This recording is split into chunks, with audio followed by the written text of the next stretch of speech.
Ano nga ba ang OBA? Legit or scam? Siguro isa ka sa mga curious bakit ka nandito ngayon kasi gusto mong malaman kung legit ba talaga ang OBA or kung meron ba talagang kumikita dito. So tapusin mo tong video na to kasi pag-uusapan natin yan ngayon dito. So ano nga ba ang OBA? OBA, that stand for Online Business Academy. From the word itself, online business, hindi po ito trabaho. Ang OBA, isa po siyang academy na nagtuturo sa lahat ng mga gustong matutong kumita, gusto magkaroon ng legit na side hustle dito sa online.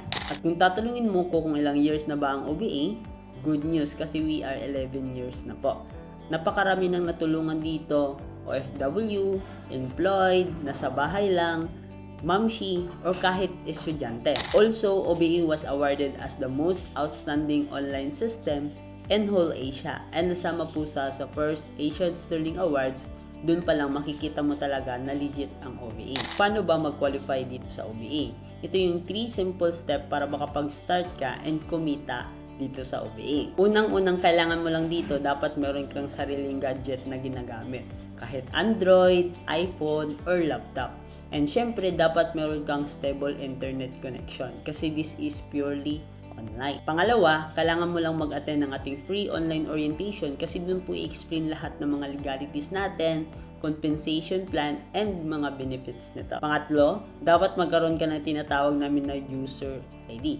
Yung user ID na yun, dun papasok lahat ng transaction and yung kinikita mo dito sa OBA. Ito yung nagsisilbing LTO or license to operate mo dito sa OBA, and kapag meron ka nito, pwede mo na gamitin lahat ng social media accounts mo para gawing pagkakitaan. Take note, hindi mo na kailangan magbenta-benta dito ng produkto. Hindi mo na din kailangan maghabol ng kota kasi hindi po tayo online selling or dropshipping. Merong nagtatanong kung paano ba gawin ng OBA. Basically, ang gagawin mo lang dito, just purely copy and paste gamit ang sistema ng copy and earn ng OBA.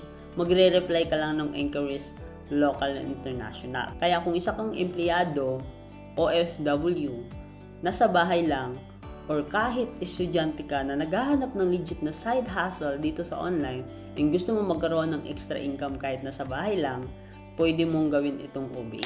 Gagawin mo lang, like mo tong video na to, mag-comment ka ng location mo, share mo to para marami tayong maturuan, message me directly para at least mag-guide kita. Kung hindi mo ako ma-message, mag-reply ka lang sa MyD ko or sa notes ko para ma-assist kita kaagad.